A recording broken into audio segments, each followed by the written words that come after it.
네, 안녕하세요 여러분. 블루패스 영어학원 고등부 선생님 브라이언입니다. 오늘은 챕터 4 형용사와 부사에 밑줄 쳐져 있을 때 여러분들은 어떤 것을 생각하시면서 문제를 풀어야 하는지에 대해서 같이 공부해 보도록 하겠습니다. 먼저 형용사와 부사에 밑줄 쳐져 있을 때 여러분들은 문장 구조를 파악한 후, 즉 동사나 준동사를 파악한 후에 그 밑줄 쳐져 있는 형용사와 부사와 어떤 관계가 있는지, 즉 형용사와 부사가 문장 내에서 어떤 역할을 하는지를 파악해 주시는 게 가장 중요합니다. 그러면 먼저 형용사와 부사의 가장 기본적인 역할들에 대해서 알아봐야 되는데요. 초등학교 때부터 배웠던 내용입니다. 형용사의 가장 친한 친구는 명사 친구들입니다. 형용사는 명사를 수식하고요. 쉽게 꾸며준다라고 하죠. 특히 명사를 설명하는 보어의 역할을 합니다. 이 형식에서는 주격 보어의 역할, 오 형식에서는 목적격 보어의 역할을 하는 게 우리는 형용사의 기본적인 역할이라고 하죠. 이와 달리 부사는 형용사, 부사, 동사, 그리고 문장 전체를 꾸며주는 역할을 한다는 거죠. 그래서 우리는 형, 부, 동, 문, 수식 이렇게 어렸을 때 배웠을 겁니다. 하지만 가장 중요한 부분이 이 부분입니다. 부사는 문장 내에서 이 형식, 오 형식에서 절대 보어의 역할을 하지 않습니다. 물론 해석은 이 형식, 오 형식에서 뭐뭐 하게 라고 해석이 될지언정 이 형용사 자리, 즉 보어 자리에 절대로 부사는 쓰지 않도록 합니다. 이게 고등학교 어법에서 여러분들한테 자주 물어보고 있는 형식의 문제이죠. 자, 그리고 두 번째입니다. 여러분 enough라는 표현은 많이 들어보셨죠? 충분한, 충분히 라는 뜻이겠죠. enough가 문장에서 여러분들한테 질문을 하고 있을 때는 반드시 어순만 확인해 주시면 됩니다. 첫 번째, enough 명사의 형태입니다. 그래서 충분한 명사 이렇게 해석을 하죠. 두 번째, 형용사, 부사, 동사 enough의 순서죠. 다시 enough 명사 또는 형부동 enough 이 순서만 여러분이 지켜주신다면 enough가 나와 있는 문제는 90% 이상은 풀 수 있다라고 생각하시면 됩니다.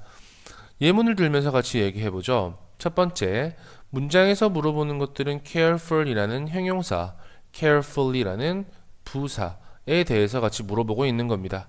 자, 문장 구조에서 우리는 동사나 준동사를 찾아서 어떤 관계에 있는지, 이 형용사나 부사가 이것들을 어떻게 수식을 하고 또는 어떤 역할을 하는지를 보는 겁니다. 한 문장 볼게요. He drives extremely carefully. 자, 그는 운전합니다. 극도로 어떻게? 주의 깊게, 조심스럽게. 그의 아이가 차에 있을 때. 그러면 우리가 여기 나와 있는 carefully 형용사 부사 자리에 나와 있는 이 수식어는 이 동사를 수식하는 말이 되기 때문에 아까 나와 있던 대로 동사를 수식하는 뭘 고르면 되죠? 그렇죠. 부사를 고르면 되는 겁니다. carefully 골라줄 수 있겠죠? 자, 269번입니다. Singing my favorite songs. 나의 가장 좋아하는 노래들을 부르는 것은 항상 만든다. 여러분 make라는 만든다라는 말 보면 기본적으로 알고 있는 몇 형식 동사죠? 맞습니다. 5형식 동사입니다. 5형식 어떻게 생겼었죠? 동사 다음 목적어 그 다음 무슨 자리죠? 목적격 보어 자리입니다. 이 목적격 보어에는 부사는 나올 수 있다 없다? 없다라는 겁니다. 그렇기 때문에 cheerful이라는 목적격 보어 자리에 형용사가 나올 수 있다는 거죠. 274번입니다. The problem looked difficult 또는 difficultly at first 하고 나와 있죠. 그 문제는 look이라는 동사 여러분 주의하셔야 됩니다. 몇 형식 동사죠? 네, 2형식 동사입니다. 그래서 이걸 좀 우리는 뭐라 그랬죠? 감각 동사라고 하죠. 무슨 동사? 감각동사. 이 감각동사 다음에는 우리가 기본적으로 뭐가 나온다고 그랬습니까? 맞습니다. 형용사 보어를 취한다고 배웠었죠. 부사, ly. 해석은 부사처럼 될 겁니다. 볼게요. 그 문제는 보였다.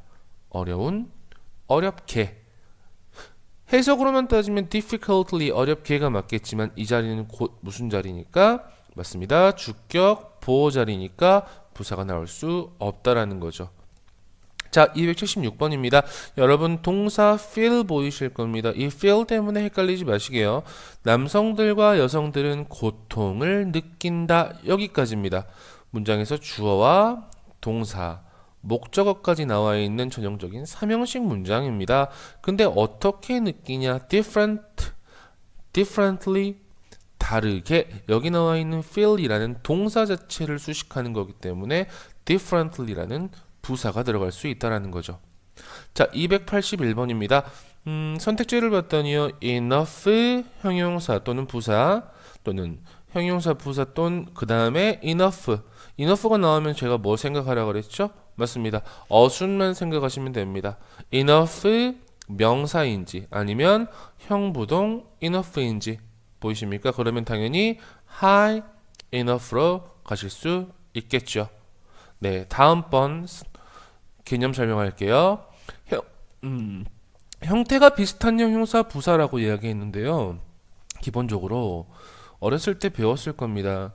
형용사에 ly가 붙으면 우리는 부사라고 이야기를 하죠. 그래서 형용사는 뭐뭐 한, 부사는 뭐뭐 하게 이렇게 해석을 했을 겁니다. 하지만 여기 나와 있는 이러한 말들은요. 왜 이렇게 이상하죠? 여기 나와 있는 이런 near부터 hardly까지 이런 문장들은 형용사와 부사의 형태가 같다라는 거죠. 그리고 ly가 붙을 경우에는 의미가 조금 달라질 수 있다는 겁니다. 물론 high와 highly, late, lately, hard, hardly 역시 마찬가지입니다. 자, 먼저 볼게요. near이라는 표현은 형용사로 가까운이라는 뜻을 가지고 있습니다. 근데 부사로도 모습이 변하지 않고 가까이라는 표현으로 쓸 수 있다는 거죠. nearly라는 표현은 조금 의미가 달라집니다. 거의라는 부사로 쓰인다는 거. high 굉장히 잘 나오는 표현이죠. 학교에서 높은이라는 표현으로도 쓰이고요. 부사로 높게라는 표현으로도 쓰입니다. 하지만 highly라고 ly가 붙어버리면 꽤, 아주라고 해석을 한다는 거죠. 그 다음 중학교 때 가장 많이 나왔던 부분이 바로 이 부분입니다. late냐, lately냐라고 나와 있죠. late는 우리 늦은, 늦게 둘 다 쓸 수 있죠. 하지만 lately 하면 최근에라는 뜻으로 의미가 좀 바뀔 수 있다. hard, 어려운 또는 열심히라는 형용사 부사로 쓸 수 있죠. hardly 하면 우리는 근데 거의 뭐뭐하지 않다라는 부정의 의미를 가지고 있는 빈도 부사로 쓰일 수 있다는 겁니다. 문장 보시면서 얘기하실게요. The video shows blah blah blah 나와 있죠. nearly냐 라고 나와 있죠. 문장 볼게요. 그 비디오는 보여주었습니다. 한 순간을 보여주었는데요. 스카이다이버가 거의 맞을 만한 거죠. 됐습니까? 그럼 뭐가 들어갑니까? near이라는 표현 무슨 뜻이었죠? 네, 가까운, 가까이. 하지만 nearly는 거의란 뜻이었죠. 그렇기 때문에 이 말은 nearly 갈 수 있겠죠. 자, high나 highly 굉장히 잘 나온다고 그랬습니다. 그 새로운 주방장은 was recommended 추천되었습니다. 누구에 의해서? top food critics 최고의 음식 비평가들에 의해서 어떻게 아주 추천되었다. 됐습니까? earthquakes 그 다음 문장 볼게요. 지진이라는 것은 have been more frequent 더 빈번했다. 늦게? 아니죠. 최근에 갈 수 있겠죠. I always remember faces 나는 항상 얼굴들을 기억합니다. 하지만 나는 ever remember names 이름들을 기억하지 못한다. 거의 기억하지 못한다 쪽으로 가시면 되겠죠. 됐습니까? 279번부터 여기 나와 있는 2번까지의 여러 가지 형용사 부사가 같은 이러한 형태의 문제들은 뭐밖에 답이 없죠? 맞습니다. 해석을 해주셔야 된다는 겁니다. 다음 개념으로 갈게요. 많이 봤던 개념입니다. 원급, 비교급, 그리고 물론 최상급도 있지만 가장 많이 물어보는 것들 두 개만 이야기할게요. 원급과 비교급입니다. 원급이라는 표현은 제가 학생들한테 말씀드렸었던 것 같은데요. 원급은 피카츄라고 이야기했죠. 다시 원급은 뭐다? 피카츄다. 이 말이 무슨 말이냐? A와 B의 형용사 부사의 정도를 비교해 봤더니 거의 피카피카하다. 다시 A와 B의 형용사 부사한 정도를 비교했더니 거의 삐까삐까하다. 이럴 때 가장 많이 어렸을 때 물어봤던 것들은 이런 형태들을 많이 물어봤을 거예요. as, 원급, as 이렇게 많이 물어봤었죠. 하지만 고등학교 때는 물어볼 수 있는 것들이 좀 늘어난다는 겁니다. 첫 번째, 비교하는 여기 A와 B의 문법적인 병렬을 물어본다라는 겁니다. 무슨 말이냐? 앞에 비교하는 대상이 A와 B가 나와 있는데 여기가 ing 나오면요. 뒤에도 ing 나와야 되고요. A에 혹시 to 부정사가 나왔다. 그러면 여기도 to 부정사가 나와야 된다는 겁니다. 무슨 말씀인지 이해하셨죠? 그리고 가장 기본적인 문제죠. as가 나오면 어떻게 합니까? as를 골라주셔야 됩니다. as와 as는 짝꿍 관계다. 그 다음 가장 많이 물어보는 게 바로 이겁니다. 형용사냐 부사냐. 기본적으로 아까 여기 나와 있던 요런 문장들과 비슷한 것들이죠. 기본적으로 형용사냐 부사냐라고 물어봤기 때문에 어떻게 하면 됩니까? 여기 나와 있는 as 떼고 생각하시는 겁니다. 그리고 문장 구조를 파악하시면 되겠죠. 그리고 이 형용사 부사가 어떤 역할을 하는지를 판단하는 겁니다. 자, 다음 비교급입니다. 비교급은 뭐라고 얘기했습니까? 네, 맞짱이죠. 혜승이와 또는 누구로 할까요? 혜승이와 지훈이가 서로 혜승이와 지훈이가 서로 strong한 정도를 비교한 겁니다. 누가 더 강하냐라는 것을 1대1로 비교를 해봤더니 어느 누가 더 강하고 얘가 덜 강하다라는 게 나오는 거겠죠. 됐습니까? 이 비교급을 만드는 방법은 형용사나 부사에다 뭘 붙이면 됩니까? 이하를 붙이시던지요. 또는 more 형용사 또는 부사 이렇게 써주시면 되겠죠. 물론 뒤쪽에 뭐뭐보다라는 than이라는 표현이 나오겠죠. 여기서도 마찬가지입니다. A와 B는 문법적으로 대등해야 한다. ing가 나오면 ing, 투부정사가 나오면 투부정사. 됐습니까? 형용사가 나왔다. 그러면 여기 자리도 형용사. 이렇게 나온다는 거죠. 그리고 비교급 ER과 때는 짝꿍 구조에 있다. 요것만 알고 계시면 비교급은 굉장히 쉽게 풀 수 있겠죠. 이 비교급을 가지고 여러 가지 문장들을 만들 수 있는데요. 비교급 강조 부사가 있습니다. 그래서 이것들은 어떻게 해석이 되냐? 비교급 앞에 쓰입니다. 그래서 훨씬이라는 표현으로 쓴다는 거죠. 다시 much, even, still, far, a lot 다음에 비교급이 나오는 겁니다. 이럴 때 우리는 훨씬이라고 해석해주고 학교에서 가장 많이 물어보는 것들은 이 자리에다가 very를 써놓고 맞냐 틀리냐라고 물어본다라는 겁니다. 절대 안 된다라는 거죠. 자, 다음 더 비교급 이런 문장들이 나오면 실제로 여러분들은 한 번씩 꼭 써보셔야 됩니다. 그 말 무슨 말이냐?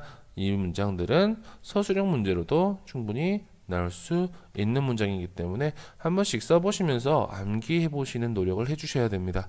여기서는 해석이 중요한 게 아니고요. 더 비교급이 나와 있다 앞에 그러면 더 뒤에 어딘가엔 더 비교급이 나온다는 뜻이죠. 반대로 뒤에 더 비교급이 나왔다 그러면 앞에 언젠가는 더 비교급이 나왔을 것이다 라고 판단하는 겁니다. 자, 예문 보시면서 판단하시죠. 자, 먼저 뭐라고 나와 있습니까? as라고 나와 있죠. 그리고 앞에 또 as 나와 있습니다. 그리고 여러분 뭘 물어보고 있는 거죠? 네, B 자리를 물어보고 있는 겁니다. 형용사는 나와 있고요. 그러면 as 원급 as B 나와 있으면 앞에 A를 찾아주시는 겁니다. 문장 볼게요. If you want to know a country, 네가 나라 country에 대해서 알고 싶다면 learning, 배우는 것은, 그것의 문화에 대해서 배우는 것은 중요하다. 뭐만큼 중요하다? 맞습니다. 앞에 learning이라는 동명사 형태가 나왔으니까 A가 동명사, 그럼 B도 역시 동명사를 골라야 된다는 거죠. 자, 그 다음 문장 볼게요. as 나와 있습니다. 어떻게 해야 되죠? 네, 맞습니다. 가운데 이제 형용사냐 부사냐라는 겁니다. 그러면 여기 나와 있는 as 떼는 겁니다. 그리고 동사 판단하시죠? 어디 있습니까? 네, wrote라는 동사 보이실 겁니다. 볼게요.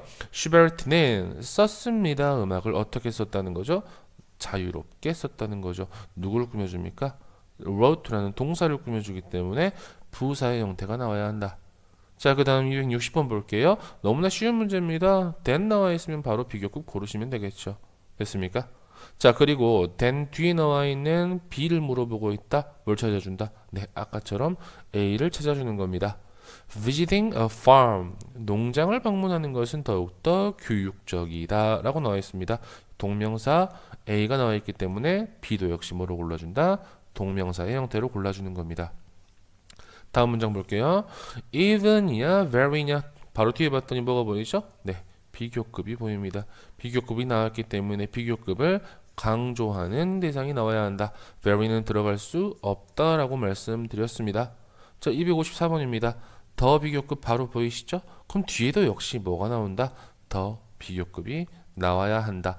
이게 형용사 그리고 부사를 이용한 원급 비교급에 관한 문제였습니다.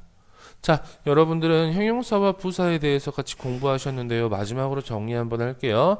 형용사 부사는 뭘 파악한다? 문장 구조, 즉 동사나 준동사를 파악한다.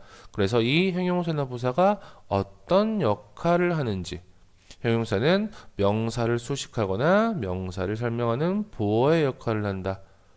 부사는 형부동문 수식하지만 절대 보어의 역할은 하지 못한다. enough의 수서는 enough 명사 또는 형부동 enough의 순서였다. 됐습니까? 그리고 형용사와 부사의 형태가 같은 것들이 있는데 ly가 붙을 때는 의미가 꽤나 달라질 수 있다. 이런 것들은 암기하셔야 되겠죠. 그리고 형용사랑 부사를 이용해서 원급과 비교급을 만들 때 원급은 A와 B의 병렬 구조, as 친구, as 형용사냐 부사냐 as 띄고 문장 구조 파악. 비교급은 A와 B의 병렬 구조, 비교급 친구는 then이다. 비교급 강조할 수 있는 것들은 much, even, still, far, a lot들이 있고 very는 들어갈 수 없다. 그리고 더 비교급이 나오면 반드시 어딘가에 더 비교급이 나온다 정도 판단하시면 형용사와 부사에 관한 문제들은 손쉽게 풀 수 있을 겁니다. 자, 여러분들이 요청했던 이런 말 한마디 더 할게요. 잘 자요. 그리고 다음 주 토요일 날 볼게요. 안녕.